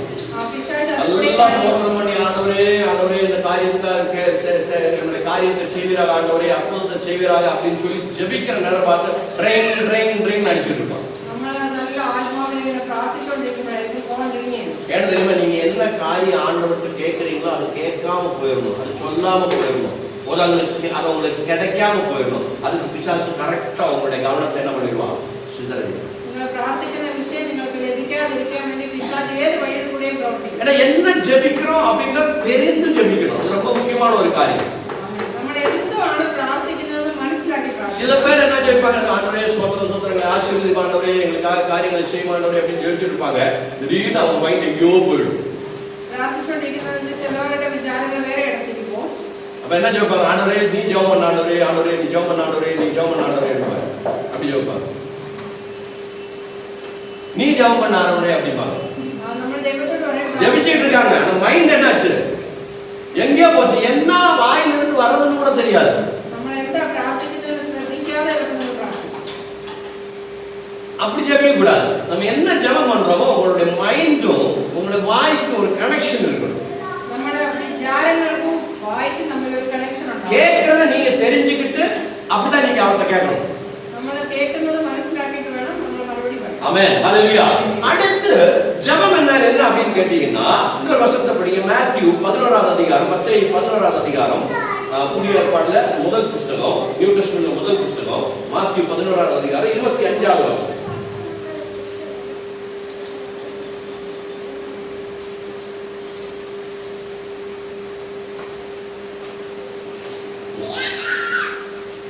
படியே. மத்தாயி 11வது அதிகாரம், மேத்யூ.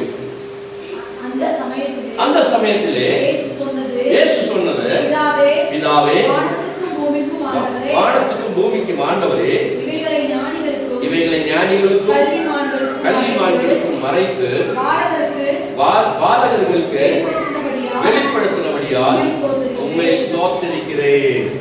ஸ்தோத்திரிக்கிறேன் அப்படின்னா உங்களுக்கு நன்றி அப்படின்னா என்ன அர்த்தம் அப்படின்னு கேட்டீங்கன்னா, ஜெபம் என்று சொன்னா என்ன தெரியுங்களா, அதுல இருக்கக்கூடிய இன்னொரு பகுதி என்ன அப்படின்னு கேட்டீங்கன்னா, தேவனுக்கு நன்றி செலுத்துவதுதான் ஜெபம்.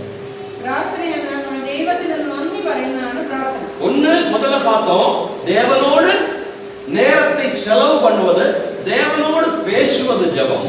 இரண்டாவது, ஜெபம் என்றால் என்ன அப்படின்னு கேட்டீங்கன்னா, தேவனுக்கு நன்றி செலுத்துவது ஜெபம். அதே നമ്മൾ കേട്ട പ്രാർത്ഥന എന്നാൽ ദൈവത്തോട് ചേർന്നിരിക്കുന്നതാണ്, ദൈവത്തിനോട് ചേർന്ന് സംസാരിക്കുന്നതാണ്. ഇതിപ്പോ ദൈവത്തിന് നന്ദി പറയുന്നതാണ് പ്രാർത്ഥന. என்ன நன்றி செலுத்தணும்? என்ன நன்றி പറയണം? கடந்த நாட்களில் தேவன் நமக்கு செய்த நன்மைகளுக்காக தேவனுக்கு என்ன செய்யணும்? ஒண்ணுன்னா சொல்லி, ஆண்டவரே நல்ல ஒரு கணவனை கொடுத்தபடியால் நன்றி, நல்ல பிள்ளைகளை கொடுத்தபடியால் நன்றி. சில பேர் என் பிள்ளையெல்லாம் சொன்னபடியே கேட்கறது இல்லப்பா அப்படின்னாலும் நீங்க என்ன சொல்லணும் தெரியுமா? ஆண்டவரே நல்ல பிள்ளை எனக்கு தந்தபடியால் நன்றி என்று சொல்லி நீங்க ஜெபம். ദൈവത്തിന് എല്ലാത്തിനും നന്ദി പറയണം. കഴിഞ്ഞ ദിവസങ്ങളിൽ ദൈവം നമുക്ക് ചെയ്തിട്ടുള്ള എല്ലാം, നല്ല ഭർത്താവിനെ, നല്ല ഭാര്യയ്ക്ക്, നല്ല കുഞ്ഞുങ്ങൾക്കായി എല്ലാത്തിനും നന്ദി. உங்க மகனோ சொன்னபடி கேட்காம சுத்தி திரிஞ்சா இருந்தாலும், சில வீடுகளில் போய் பார்த்தீங்கன்னா கை விளங்காம கால் விளங்காம பிள்ளைங்க இப்படி படுத்திருப்பாங்க, ஆரோக்கியம் இல்லாம. அப்படிப்பட்ட பிள்ளை ஆண்டவர் கொடுத்துருக்காரு. சொன்னபடி கேட்கல, எதுவும் செய்யலனாலும் முழு ஆரோக்கியம் உள்ள ஒரு குழந்தைய ஆண்டவர் உங்களுக்கு கொடுத்துருக்காரா, கொடுத்துருக்கா? கொடுத்துருக்காரா இல்லையா? அதுக்கு நீங்க நன்றி சொல்லுங்க. ചില വീടുകളിൽ പോയി ചെന്നാൽ കാണാൻ പറ്റും, നടക്കാൻ വയ്യാത്ത, എണീക്കാൻ വയ്യാത്ത കുഞ്ഞുങ്ങളെ കാണാൻ പറ്റും. அவன் சுபாவத்தில் ஆண்டவர் மாற்றுவார், நீங்க அதை பத்தி கவலைப்படாதீங்க. ஆனா ஆரோக்கியமான ஒரு குழந்தை ஆண்டவர் கொடுத்தாரா இல்லையா? அதுக்கு நீங்க நன்றி செலுத்தணும். ആരോഗ്യമുള്ള കുഞ്ഞുങ്ങളെ ദൈവം നമുക്ക് നന്നായി കണ്ടു. உங்களோட கணவன மனைவி உங்களுக்கு கீழ்ப்படியானவரா இருக்காங்க, ஒருவரா இருக்காங்க, ஆனா நல்ல புத்தியுள்ள, ஞானமுள்ள, அறிவுள்ள, ஆரோக்கியமுள்ள ஒரு கணவனை, ஒரு மனைவி ஆண்டவர் கொடுத்தாரா இல்லையா? அதற்கு நீங்க நன்றி சொல்லணும். നമ്മുടെ ഭാര്യയ്ക്ക്, ഭർത്താവിനെ എല്ലാത്തിനും നമ്മൾ നന്ദി പറയണം. ஹல்லேலூயா. ஒரு நல்ல வீட்டை ஆண்டவர் கொடுத்தாரா? சொந்த வீடு இல்ல, ஒரு வாடகை வீடா இருக்கட்டும். நீங்க வெளியில போய் பாருங்க, அந்த என்ன சொல்றது, அந்த ஃப்ளைஓவருக்கு கீழே எத்தனையோ ஜனங்கள் வீடு இல்லாம கிடக்குறாங்க. உங்களுக்கு வாடகை வீடான ஒரு நல்ல வீட்டை ஆண்டவர் கொடுத்தாரா இல்லையா? அதற்கு நீங்க ஸ்தோத்திரம் பண்ணணும், நன்றி செலுத்தணும். ஆண்டவர் നമ്മളെ പോകുന്ന വഴിക്കൊക്കെ കാണാൻ പറ്റും, പാലത്തിനടിയിലൊക്കെ എന്തുമാത്രം പേരാണ് വെറുതെ ഒന്നുമില്ലാതെ കിടക്കുന്നത്. അതിന് വാടക വീടാണെങ്കിൽ പോലും ദൈവം നമുക്ക് നല്ല വീട് ஒரு நேரம் ஒரு வேளை சாப்பிடுறதுக்கு வழி இல்லாம ஜனம் திண்டாடிக்கிட்டு இருக்கிறப்ப அட்லீஸ்ட் 2 நேரமாவது வயிறு நிறைய உங்களுக்கு சாப்பாடு ஆண்டவர் கொடுத்தாரா இல்லையா? அதற்கு நீங்க நன்றி செலுத்தணுங்க. രണ്ട് നേരങ്ങളിൽ ദൈവം നമുക്ക് വയറ് നിറച്ച് ആഹാരം തന്നിട്ടുണ്ടെങ്കിൽ അതിന് നന്ദി പറയണം. ஆமென். ஹல்லேலூயா. எவ்வளவு காரியங்களுக்கு நாம் நன்றி செலுத்த வேண்டும். എന്തെല്ലാം കാര്യങ്ങൾക്ക് നമ്മൾ നന്ദി പറയണം. பாருங்க, இந்த கொரோனா செகண்ட் வேவ் கடந்து வந்தோம்னா அதிகமா ஜனங்கள் இறந்து போனதே ஆக்சிஜன் கிடைக்காது. ஆக்சிஜன் ப்ராப்ளம், பிரீத்திங் ப்ராப்ளம் வந்ததுன்னா. രണ്ടാമത്തെ കൊറോണ വന്ന സമയത്ത് ഏറ്റവും കൂടുതൽ ആളുകൾ മരിച്ചു പോയത് ഓക്സിജൻ ലഭിക്കാനാണ്. நீங்க ஹாஸ்பிட்டல்ல போய் பாருங்க, இந்த ஐசியூ இந்த மாதிரி இதெல்லாம் பாத்தீங்கன்னா பக்கத்துல ஒரு பெரிய ஒரு பைப், ஒரு சிலிண்டர் உட்கார வச்சிருப்பாங்க. നമ്മൾ ഹോസ്പിറ്റലിലൊക്കെ പോയാൽ ഏറ്റവും വലിയ ഒരു സിലിണ്ടർ വെച്ചിട്ടുണ്ടാവും രോഗികളുടെ. ஒரு மணி நேரம் அதை யூஸ் பண்ணோம்னா 2000 ரூபாய் 3000 ரூபாய் கொடுக்கணும். ഒരു മണിക്കൂർ നമ്മൾ അത് ഉപയോഗിച്ചാൽ 10,000 രൂപ. ஆனா நீங்க பிறந்ததிலிருந்து இன்னைக்கு வரைக்கும் எத்தனை கிலோ ஆக்சிஜனை எடுத்து ஏத்துனீங்க? யாருக்கு காசு கொடுத்தீங்க? നമ്മൾ ജനിച്ച നിമിഷം മുതൽ ഈ നിമിഷം വരെ നമ്മൾ എന്തുമാത്രം ഓക്സിജൻ എടുക്കുകയും വിടുകയും ഒക്കെ ചെയ്തു. ഫ്രീയാ കൊടുത്താരാ? ஃப்ரீயா கொடுத்தாராங்க. ദൈവം നമുക്ക് ഫ്രീ ആയിട്ട്. நன்றி செலுத்தணுமா வேண்டாமா? നമ്മൾ നന്ദി പറയണോ വേണ്ടേ? ஜெபத்துல நாம் என்ன செய்ய வேண்டும்? தேவனுக்கு நன்றி செலுத்த கற்றுக்கொள்ள. பிரார்த்தனையில் നമ്മൾ നമ്മുടെ ദൈവത്തിന് നന്ദി പറയണം. ஹல்லேலூயா. அடுத்து ஜெபத்தில் என்ன செய்ய வேண்டும் அப்படின்னு சொல்லி கேட்டீங்கன்னா, ஜெபத்தின் மூலமாக எந்த சூழ்நிலையில் நாம் ஜெபித்தாலும் நம்முடைய விசுவாசத்தை அறிக்கையிட கற்றுக்கொள்ள வேண்டும். നമ്മൾ ഏത് പരിസ്ഥിതി, ഏത് ചുറ്റുപാടിലാണ് നമ്മൾ പ്രാർത്ഥിക്കുന്നത് നല്ല വിഷയം. നമ്മൾ വിശ്വാസത്തെ വെളിപ്പെടുത്തി പ്രാർത്ഥിക്കണം. இந்த சூழ்நிலையிலே ஆண்டவரே, நான் மனிதனை எதிர்பார்த்து போகல, இந்த மாதிரி ஒரு காரியத்தில் எனக்கு மற்றவர்களை எதிர்பார்த்து போகல, நான் உங்களுடைய சமூகத்தில் வந்திருக்கிறேன், உண்மையே விசுவாசிக்கிறேன் அப்படின்னு உங்களுடைய விசுவாசத்தை நீங்கள் தேவனுக்கு சொல்ல வேண்டும். ആമേൻ. ഞാൻ ഈ അവസ്ഥയിൽ വേറെ ഒരു മനുഷ്യനിൽ ആശ്രയിക്കുന്നില്ല, വേറെ ഒരു വ്യക്തിയിൽ ആശ്രയിക്കാൻ പോയില്ല ദൈവമേ, അങ്ങിൽ ആശ്രയിച്ചുള്ള വിശ്വാസത്തോടെയാണ് നമ്മൾ പ്രാർത്ഥിക്കുന്നത്. யாரோ ஒருத்தர் போய் நமக்கு செய்யலாமா இல்லையா, கேட்கலாமா இல்லையா? വേറെ ഒരാളോട് നമുക്ക് പോയി ചോദിക്കാൻ പറ്റും. ஒரு தேவை ஒரு காரியம் ஒருத்தர் கேட்கற போனோம்னா கூட முதல்ல நீ ஜெபம் பண்ணி போகணும். அதான் சொல்றேன். ആരോടെങ്കിലും ഒരു കാര്യം നമ്മൾ ആവശ്യം ചോദിക്കാൻ പോവാണെങ്കിൽ പോലും നമ്മൾ പ്രാർത്ഥിക്കണം. நம்ம என்ன செய்யறோம் அப்படின்னா, எல்லாத்தையும் போய் எல்லா காரியத்தையும் கேட்ட பிறகு ஆண்டவர்கிட்ட வந்து, ஆண்டவரே நான் எல்லாத்தையும் கேட்டிருக்கிறேன், யார் எழுதுறதுல பேசி எனக்கு கிரியை செய்வோம் அப்படின்னு சொல்லி பேசுறோம். നമ്മൾ என்ன ചെയ്യുന്നത്? പ്രാർത്ഥിക്കുന്നതിന് മുമ്പ് എല്ലാവരോടും പോയി എല്ലാ കാര്യങ്ങളും ചോദിച്ചു அப்படின்னு சொல்லி தான் ஜெபம் பண்றோம். அப்படி சொல்லி தான் நம்ம ஜெபம் பண்றோம். അങ്ങനെയാണ് നമ്മൾ. டேய் கண்ணா, அதை பிடிக்க கூடாதுன்னு சொல்லல, அதுல கேமரா இருக்குது,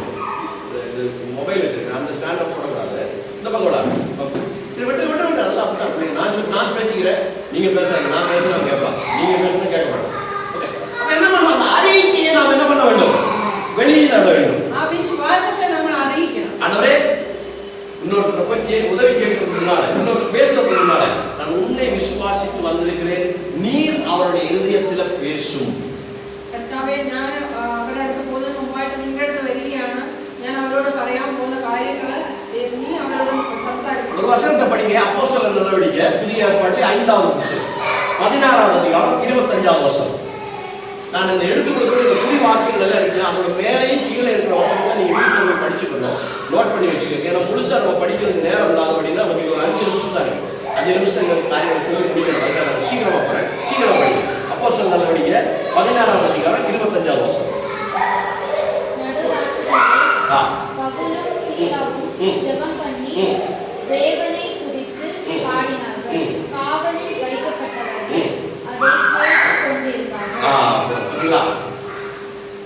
என்ன நடக்குது தெரியுங்களா? பவுல் சீலாஸ் சொல்லக்கூடிய 2 தேவனுடைய ஊழியக்காரர்கள். ஷீலாசும் பவுலோசும் தேவத்திலே 2 வேலைக்காரர்கள். இவங்களுடைய இப்ப சூழ்நிலை என்ன தெரியுங்களா? அவரை பத்தி அவஸ்தை என்னன்னா, ஒரு இடத்துல போய் இயேசுவை பத்தி சொல்ல போயிருக்காங்க. அடுத்து இயேசுவை பத்தி പറയാൻ அவங்க எல்லாம் சேர்ந்து புடிச்சு அடிச்சு கைய காலெல்லாம் ஒட்டிச்சு ரத்த வலிய கொண்டு வந்து ஜெயில போட்டாங்க. அவருடைய ஆட்கார் எல்லாம் பிடிச்சிட்டு தள்ளி ஒடிச்சு காலை ஒடிச்சிட்டு ஜெயிலுக்கு கொண்டுட்டு. நீங்களும் நானும் என்ன செஞ்சிருக்கோம்? அதனால உனக்காகத்தானே நான் போய் சுவிசேஷம் சொன்னேன். நீ சொன்னபடி தானே நான் போனேன். ஆளை வச்சு அடிக்க வச்சுட்டே ஜெபம் போச்சு, சர்ச்சுக்கு போறது போச்சு, ஆண்டவர் தேர்வு போச்சு, எல்லாம் இருக்கும். அன்னைக்கு பாருங்க, 2 பேரும் என்ன செய்யறாங்க பார்த்தீங்கன்னா, சாதாரண ராத்திரி நேரத்தில் தூக்கம் வரும். ஆனா இவங்க என்ன பண்ண 2 கையும் காலு எல்லாம் விலங்கு போட்டு சிறைச்சாலைக்குள்ள இருக்கிறாங்க. இவங்க என்ன செய்யறாங்க தெரியுங்களா? நம்ம படிச்சோம், நடுராத்திரியிலே பவுலும் சீலாசும் ஜெபம் பண்ணாங்க. அல்லேலூயா. அவருடைய விசுவாசத்தை, அந்த சூழ்நிலையிலே அவங்க விசுவாசத்தை அறிவிக்கிட்டு என்ன பண்ணாங்க? ஜெபத்துல என்ன பண்ணாங்க? தேவனை துதித்து பாடினார்கள். நம்முடைய கஷ்ட வேலைகளில் புண்ணிய வேலையிலையும் நம்ம என்ன பண்ணணும்? நம்முடைய விசுவாசத்தை அறிக்கையிட வேண்டும். அந்த விசுவாசத்தை என்ன பண்ணணும்? வாயை திறந்து சொல்ல வேண்டும். ஆண்டவரே, இந்த சூழ்நிலையிலும் நான் உண்மையை நம்பி இருக்கிறேன். அதுதான் சொல்லுங்க. നമ്മൾ ദൈവത്തിൽ മാത്രം വിശ്വസിക്കണം. ഏത് അവസ്ഥയായിരുന്നാലും ഞാൻ നിന്നിൽ വിശ്വസിക്കുന്നു എന്ന് പറയണം. ஹalleluya. அப்படி தொடர்ந்து நாம் அவரை எந்த சூழ்நிலையிலும் துதிக்கிற பொழுது நம்முடைய ஜெபத்துக்கு நிச்சயமாக ஆண்டவர் விடுதலை சொல்றார். ஒரே ஒரு பாயிண்ட் சொல்லி முடிச்சோம். ஆமென். ஏது அவസ്ഥயிலும் நம்ம தெய்வத்தை துதிக்கிறவராயிருக்கணும். முக்கியமான ஒரு பாயிண்ட். நாம் ஜெபிக்கிறவர்களாக இருந்தால் நாம் ஒரு நாளும் வெட்கப்பட தேவன் நம்மை നമ്മൾ പ്രാർത്ഥിക്കുന്നവരായിരുന്നാൽ വിശ്വാസത്തോടെ പ്രാർത്ഥിക്കുന്നവരായിരുന്നാൽ ദൈവം നമ്മളെ ഒരിക്കലും ലജ്ജിപ്പിക്കില്ല. முகத்தை பிரகாசம் பண்ணுகிறதுதான் ஜெபம். നമ്മുടെ മുഖം நிறைய பாயிண்ட் இருக்கு, அதை நிப்பாட்டுறீங்க. அல்லேலூயா.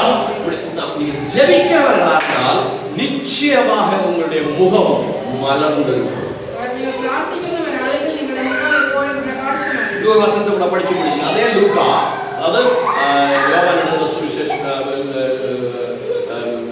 புதிய ஏற்பாடுல 1-3வது வசனம். லூக்கா 9வது அதிகாரம் 29வது வசனம்.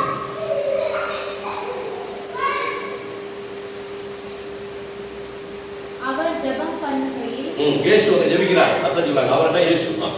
இயேசு ஜெபம் பண்ணுகையில் அவருடைய முகரூபம் மாறிற்று. அவருடைய வஸ்திரம் வெண்மையாக பிரகாசித்தது. ஹalleluya. Praise the Lord. நீங்க தொடர்ந்து ஜெபம் பண்ணுகிறவரா இருந்தா ஆண்டவர் என்ன பண்ணுவாரு? உங்களுடைய முகத்தை பிரகாசம் பண்ண வைப்பார். ஆமென். நீங்கள் லகாதார பிரார்த்திக்கிற व्यक्तिயாണെങ്കിൽ தேவன் உங்களுடைய முகத்தை எந்த சூழ்நிலை வந்தாலும் உங்க முகத்துல என்ன வராது? நிராசை. என்ன சொல்றது? ஒரு இருட்டு வராது, ஒரு சோகம் வராது, ஒரு துக்கம் உங்க முகத்துல என்ன பண்ணாது? வரவே வராது. ஆட்கள் பார்ப்பாங்க, இவ்வளவு பிரச்சனை இருந்தாலும் சந்தோஷமா இருக்கிறாங்க அப்படின்னு பார்ப்பாங்க. ஏன்? நீங்க ஜெபிக்கிறீங்க. ஹalleluya. ஆமென். എന്തെല്ലാം പ്രശ്നം ഉണ്ടെങ്കിലും നമ്മുടെ ജീവിതത്തിൽ എന്തെല്ലാം പ്രശ്നം ഉണ്ടെങ്കിലും ദൈവത്തിൽ ആശ്രയിക്കുന്നവരാണെങ്കിൽ ദൈവത്തിൽ വിശ്വാസമുള്ളവരാണെങ്കിൽ മുഖം നമ്മൾ அதுக்கு நல்ல ஒரு உதாரணம் சொல்லி மோச 40 நாள் தேவ சமூகத்தில் போய் உட்கார்ந்தார். அவர் ஜெபம் பண்ணார். என்னோட அர்த்தம் என்ன? ஜெபம் பண்ணார்.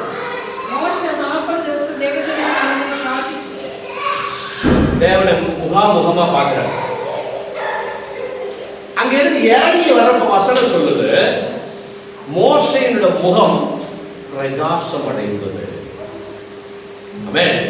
அதுக்கு பிறகு இஸ்ரவேல் ஜனங்களுக்கு நேரடியா மோசேயை பார்க்கவே முடியும். ஆமென். நீங்கள் ஜெபிக்கிறவர்களா இருந்தால் தேவன் உங்களுடைய முகத்தை பிரகாசம் பண்ண வைப்பார். அல்லேலூயா. உங்க முன்னால ஒருத்தர் நின்று அவங்களுக்கு ஒன்றும் சொல்ல மாட்டான். உங்களுடைய முகத்தின் பிரகாசத்தை பார்க்கிற பொழுது அவர்களுக்கு பயம் உண்டாகும். விடுங்க சிஸ்டர்,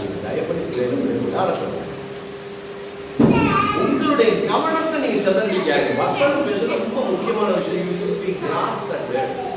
தயவு பண்ணி உங்களை கையெடுத்து உங்களை பிள்ளைகளை விடுங்க. ஆமென். உங்களுடைய முகம் ஜெபிக்கிற பொழுது என்ன ஆகும்? பிரகாசம் அடையும். அப்படின்னா அவருடைய அர்த்தம் என்ன அப்படின்னு கேட்டீங்கன்னா, ஒருத்தர் வந்து உங்க முன்னால நின்று என்ன சொல்ல மாட்டான், உங்களுக்கு ஒன்றும் சொல்ல மாட்டான். அது சொல்வதற்கு தேவன் என்ன பண்ண மாட்டார்? அனுமதி கொடுப்பார். அல்லேலூயா. தேவனை துதிப்பது, தேவனுக்கு நன்றி செலுத்துவது, அவருடைய விசுவாசத்தை வெளிப்படுத்துவது, அல்லேலூயா. அது மட்டுமல்ல, தேவனோடு அல்ல பேசுவதுதான் ஜெபத்தின் முக்கியமான காரியம். அப்படி செய்கிறவர்கள் ஒரு நாள் வெட்கப்படாது.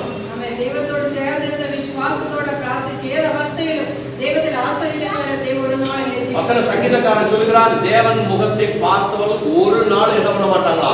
வெட்கப்பட்டு போவதில்லை என்று வசனம் சொல்லுது. நம்ம சங்கீதத்தில் வாயிക്കുന്നു, யெகோவாவிലേക്ക് നോക്കിയവർ യേശുവിലേക്ക് നോക്കിയവർ ആരും ഒരു നാൾ ലജ്ജിച്ചു പോകും. ஹல்லேலூயா. ஜெபத்துல ஒரே ஒரு காரியம் என்ன பண்ணணும்? அது கிடைக்கும் மட்டும். நீங்க யார்கிட்ட பேசுறீங்க, நீங்க ஜெபத்துல பாருங்க, நீங்க இன்னொரு விஷயம் தெரிஞ்சுக்கணும். நீங்க கேட்கக்கூடிய எல்லா தேவைகளையும் உங்களுக்கு சந்தித்து தரக்கூடிய வல்லமை உள்ள ஒரு தேவனை தான் நீங்க ஜெபிக்கிறீங்க. പ്രാർത്ഥിക്കാൻ പോകുമ്പോൾ വിശ്വസിച്ചുകൊണ്ട് പോകണം. ഞാൻ പ്രാർത്ഥിക്കുന്ന ആരോടാണെന്ന് നമ്മുടെ ആവശ്യങ്ങൾ സകലവും നിറവേറ്റി തരാൻ தர முடியாது, இது இல்ல அப்படின்னு சொல்ற தேவன் இல்ல. நீங்க எதை கேட்டாலும் அதை உங்களுக்கு கொடுக்கிறேன் என்று சொல்லி வாக்குத்தத்தம் செஞ்ச உண்மையுள்ள தேவனை தான் நீங்க ஜெபிக்கிறீங்க. ஆமென். ஹல்லேலூயா. அந்த தேவன் உங்களுடைய ஜெபத்தை கேட்டு நிச்சயமாக உங்களுக்கு பதில் கொடுப்பார். ஆ தேவன் உங்களுடைய பிரார்த்தனை கேட்டு உங்களுக்கு உத்தரவு தருவார். ஹல்லேலூயா. ஜெபம்னா சும்மா கிடையாது. அதனால தான் ஆண்டவர் உவமையை சொன்னார், தொடர்ந்து ஜெபிக்கணும். அதனால இயேசு പറഞ്ഞു നിങ്ങൾ നിരന്തരം പ്രാർത്ഥിക്കണം. பெற்றுக்கொள்ளும் வரை ஜெபிக்கணும். പ്രാപിക്കുന്നത് വരെ நீங்க பாருங்க, நீங்க இந்த சிஸ்டத்தை, இந்த ஜெப சிஸ்டத்தை நீங்க கண்டினியூஸ் பண்ணி வாங்க. எல்லாத்தையும் மொபைல் இருக்குல்ல, நீங்க இன்னைக்கு வீட்டுல போய் உங்களுடைய போட்டோவை நீங்க பிடிச்சு வச்சுக்கணும். I am telling in physical change എന്ന് சொல்ல போறேன். നിങ്ങൾ പ്രാർത്ഥിക്കുന്ന നിങ്ങൾ എല്ലാവരും ഒരു കാര്യം ചെയ്യണം. നിങ്ങളുടെ ശരീരത്തിൽ വരാവുന്ന വ്യത്യാസത്തെ പറ്റി செல்ஃபி எடுத்து வச்சுக்கணும். இன்னைக்கு டேட்ல ഇന്ന് നിങ്ങൾ ഒരു സെൽഫി എടുത്ത് വെക്കണം. தொடர்ந்து நீங்க ஜெபிக்க போறீங்க. நீங்க கேட்ட வசனத்தின்படி நீங்க தொடர்ந்து ஜெபிச்சுட்டு ஒரு மாசம் கழிச்சு இந்த செல்ஃபில உங்க போட்டோவை நீங்க எடுத்து பாருங்க, உங்க முகத்துல நிச்சயமா பிரகாசம் உண்டாயிடும். ஆமென். நீங்க பிரார்த்திச்சிட்டு ஒரு மாசம் நேரமா மீண்டும் ஒரு செல்ஃபி எடுத்தா அப்ப வித்தியாசம் ஆயிடும். நான் விளையாட்ட சொல்லல, பிசிக்கல் சேஞ்ச் வரைக்கும் இருக்கு. சரீர பிரகாரம் ஆவிக்குரிய சேஞ்ச் மட்டும் இல்ல, நீங்க ஜெபிக்கிற பொழுது உங்க சரீரமே பிரகாசிக்கும்படியாக தேவன் செய்வார். ஆமென். பிரார்த்திக்கிற വ്യക്തിയാണെങ്കിൽ നിങ്ങളുടെ ശരീരത്തിലുള്ള അവസ്ഥകൾക്ക് പോലും മാറ്റം വരും. அல்லேலூயா. உங்க முகத்துல என்ன இருக்காது? சோகம் இருக்காது. നിങ്ങളുടെ മുഖത്തിലെ ആ നിരാശ മാറും. எப்பொழுதும் அது விசுவாசம் உள்ளவர்களாக நீங்கள் இருப்பீங்க. എപ്പോഴും വിശ്വാസമുള്ളവരായിരിക്കും. வசனம் சொல்லுகிறது, விசுவாசம் உள்ளவர்களுக்காக தேவன் கிரியை செய்வார். വചനം പറയുന്നു, വിശ്വസിക്കുന്നവർക്ക് വേണ്ടി ദൈവം പ്രവർത്തിക്കും. ஹல்லேலூயா. தொடர்ந்து ஜெபியுங்கள். ஜெபத்துல வந்து சோர்ந்து போகாதீங்க. நீங்க என்ன சொல்றீங்க? போராடி ஜெபிங்க, விசுவாசத்தோட ஜெபிங்க, அவரை துதித்து ஜெபிங்க. ஜெபத்துல நீங்க கேட்ட வசனங்களை எல்லாம் அப்ளை பண்ணி ஜெபித்து பாருங்க. ஒரு மாசம் கண்டினியூ பண்ணி ஜெபித்து பாருங்க, பெரிய மாற்றங்களை தேவன் உங்களுக்கு கொடுப்பார். ஹல்லேலூயா. ദൈവത്തിന്റെ സന്നിധിയിൽ ഇതുപോലെ വിശ്വാസത്തോടെ നിശ്ചയദാർഢ്യത്തോടെ പ്രാർത്ഥിക്കാൻ ദൈവം അത്ഭുതം ചെയ്യും. ஆமென். இந்த வருகிற வியாழன், வெள்ளி, சனி இங்க காலையில உபவாச ஜெபம் இருக்கு. அடுத்த ஆഴ്ച வியாழன் வெள்ளி ஈரெண்டுல நம்ம பண்ண முடியாது, வருஷம் முடிய போது அந்த நேரத்தை ஜெபிக்க முடியாது. அதனால நம்ம என்ன செய்ய போறோம் அப்படின்னு கேட்டீங்கன்னா, இந்த வாரம் வருகிற வியாழன், வெள்ளி, சனி காலையில 10:30 மணியிலிருந்து 12:30 1 மணி வரைக்கும் மேக்சிமம் 1.5 மணி நேரம் ஜெபம் இருக்கும். நாங்கள் உபவாசத்தோட குடும்பத்தோட இருக்கிறோம்.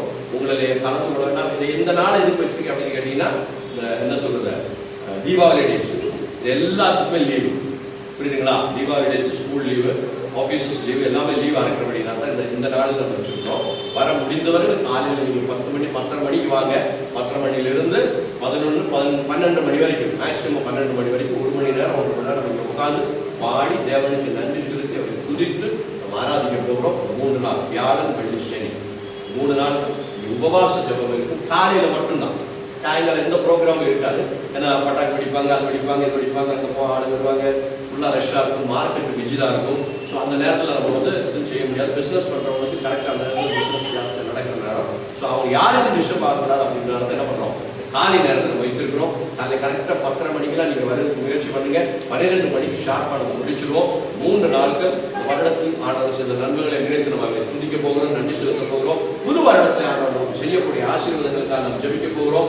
எல்லா காரியங்களும் தேவ சமூகத்தில் வைத்து ஜெபிக்கக்கூடிய இந்த 3 நாட்கள் நேரம் இருக்கிறோம். தொடர்ந்து அதுக்காக வாருங்கள், தேவனுடைய ஆசீர்வாதம். அடுத்து இந்த புதன்கிழமை நம்மளுக்கு பைபிள் ஸ்டடி இருக்காது.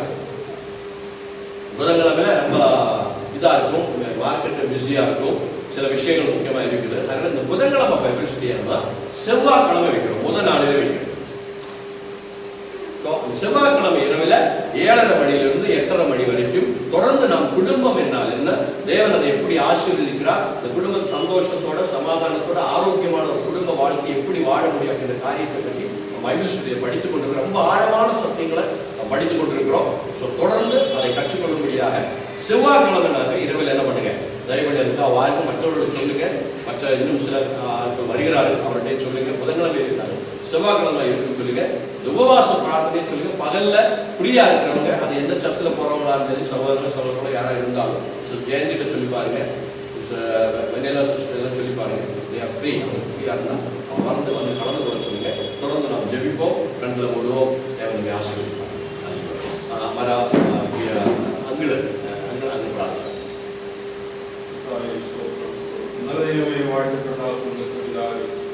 നാമത്തെ സ്തുതിക്കുന്നു, സ്തോത്രം ചെയ്യുന്നു. സന്നിധികൾ കടന്നു വരുവാൻ അവകാശം നൽകിയല്ലോ.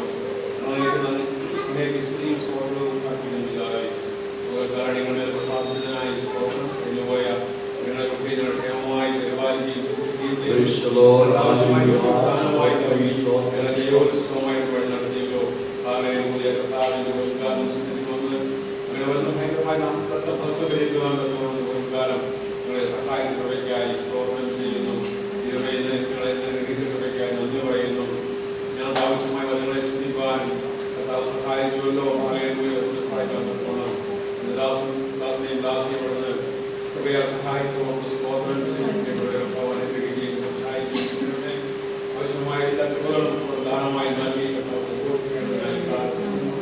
കുടുംബത്തിനായി സ്തോത്രങ്ങൾക്ക് അനുഗ്രഹിക്കുകയും സഹായിക്കുകയും അവരുടെ മുമ്പത്തെ സഹോദരങ്ങൾക്കായി പ്രാർത്ഥിക്കുന്നവരും ആത്മീയരായി വളരുവാൻ വചനം കേട്ട് ശിക്ഷയുള്ള കാര്യങ്ങളെ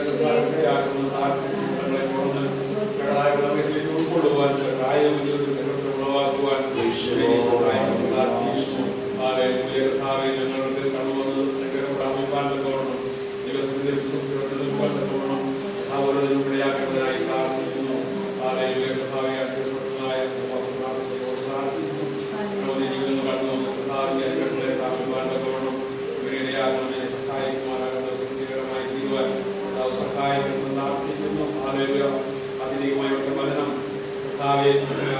നാമം ദൈവം സഹായിക്കണം. അടികളും കടന്നു ദൈവത്തെക്കുറിച്ചുമായി കടന്നു നിങ്ങളായി ഉച്ചവനായി കടന്നു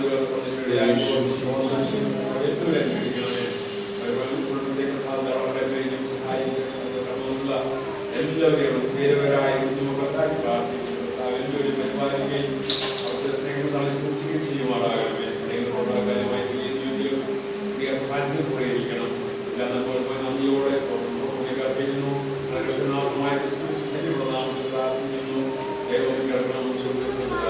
அன்பின் பரலோக பிதாவே, நல்லவனுக்கு நன்றி செலுத்துகிறோம். கடந்து வந்து ஆராதிக்க துதிக்க நன்றி செலுத்த நல்ல தருணத்தை தந்தீர். வசனத்தின் மூலம் எங்களோட பேசினீர். ஜெபம் என்ன என்பதை பற்றி ஆண்டவரே சில காரியங்களை நாங்கள் தெரிந்து கொள்ள கிருபை தந்தேன். ஆண்டவரே போராடி ஜெபித்து எங்களை நன்மைகளை பெற்றுக் கொள்ளபடியாக இந்த நாட்களை பலப்படுத்துவதாக தேவனோடு பேசுவது எங்கள் முகத்தை பிரகாசம் அடைகிறது ஜெபம் என்று நாம் தெரிந்து கொண்டோம். நாட்களில் அதாவது எங்களுடைய பிராக்டிக்கல் லைஃபில் நான் கொண்டு வரட்டும். ஆண்டவரே ஒரு குழந்தையாக இருந்து தேவனுடைய ஆசீர்வாதங்களை பெற்றுக்கொள்ளாமல் போகாதபடி ஆண்டவரே அந்த குழந்தை பருவத்திலிருந்து மெச்சூர் பருவத்திலே ஆண்டவரே தேவனுடைய வார்த்தைகளை வசனங்களை ஆழங்களை தேவ ரகசியங்களை தெரிந்து கொள்கிறார். நல்ல ஆண்டவரே ஸ்தோத்திரம். அல்லேலூயா. ஒரு ஆண்டவரே வயது வந்தவர்களாக எங்களை மாற்றி எங்களை ஆசீர்வதிக்கும்படியாக ஜெபிக்கிறோம். கரைகளை ஒப்படைக்கிற கடந்து வந்த ஒவ்வொரு பிள்ளைகளையும் பிதா குமார் பரிசுத்தாவின் நாமத்தில் கூட ஊழியக்காரர் ஆசீர்வதிக்கிற ஆசீர்வாதமாகவே மாற்றும். ஜெபத்தை கேட்டபடியாருக்கு நன்றி. அருமையான அன்புக்கு ஆண்டிக்கா நன்றி சொல்றோம். அங்க ஊருக்கு கடந்து போறார்கள். அவருடைய பிரயாணங்களை கூடி இருக்க ஜெபிக்கிறோம். ஆசீர்வதிப்பேன். தேவ சுத்தமாக நாங்கள் தொடர்ந்து மீண்டும் சந்தித்து உண்மை மகிமைப்படுத்த உங்களுக்கு நன்றி செலுத்த கிருபைதான் கரங்களை ஒப்படைக்கிறோம். மற்ற கடந்து வந்த எல்லா குடும்பங்களுக்கு நன்றி. அன்றைய சொல்லி நாகேஸ்வரி ரொம்ப நாளைக்கு பிறகு ஊருக்கு போயிட்டு கடந்து வந்திருக்காங்க. அவர்களை ஆசீர்வதித்து பலப்படுத்தி நல்ல சமாதானத்தையும் அந்த சந்தோஷத்தை குடும்பத்தில் கொடுத்து பிள்ளைகளை ஆசீர்வதித்து அவருடைய எதிர்காலத்தை ஆசீர்வாதமாக மாற்றும்படியாக ஜெபிக்கிறோம். சும்மா சஷ்டா குடும்பத்துக்காக பிள்ளைகளுக்காக ஆண்டவரே உதவிக்காக ஆண்டவரே ஸ்தோத்திரம். ஆண்டவரே சொல்ல திவ்யாவுக்காக நன்றி செலுத்துகிறோம். பிரதற்காக நன்றி சொல்ல குடும்பமாக ஆசீர்வதிக்கிறார். ஆண்டவரே ஸ்தோத்திரம். அல்லேலூயா. ஜிபிக்காக ஜோகனுக்காக பிள்ளைகளுக்காக நன்றி சொல்கிறோம். ஆசீர்வதிக்கிறாக அருமையான ராஜனுக்காக சுலிக்காக ரெண்டு பிள்ளைகளுக்காக நன்றி ஆண்டவரே. தூரத்திலிருந்து நாளைக்கு உற்சாகத்தோட தேவனை துதிக்க ஆராதிக்க கடந்து வந்தார்கள். ஆசீர்வதிக்கிறார் பலப்படுத்துகிறாங்க ஆண்டவரே. பிள்ளைகளுக்காக அம்மாவுக்கு வீட்டில் இருக்கிறாங்க. இடங்களிலே பாதுகாப்பு ஆசீர்வதிக்க ஜெபிக்கிறோம். இந்த அருமையான மணிலா குடும்பத்துக்காக ஜெயந்தி குடும்பத்துக்காக மற்றும் நேகா தேவ பிள்ளைகள் இருக்கிற ஒவ்வொரு பிள்ளைகளையும் கரங்களை ஒப்படைத்து அவருடைய ஆசீர்வதிக்கிறோம். நிறைய நாள் எல்லோரையும் கூட்டி வைக்கக்கூடிய சபை விருத்தி பண்ணபடியாக ஜெபிக்கிறோம்.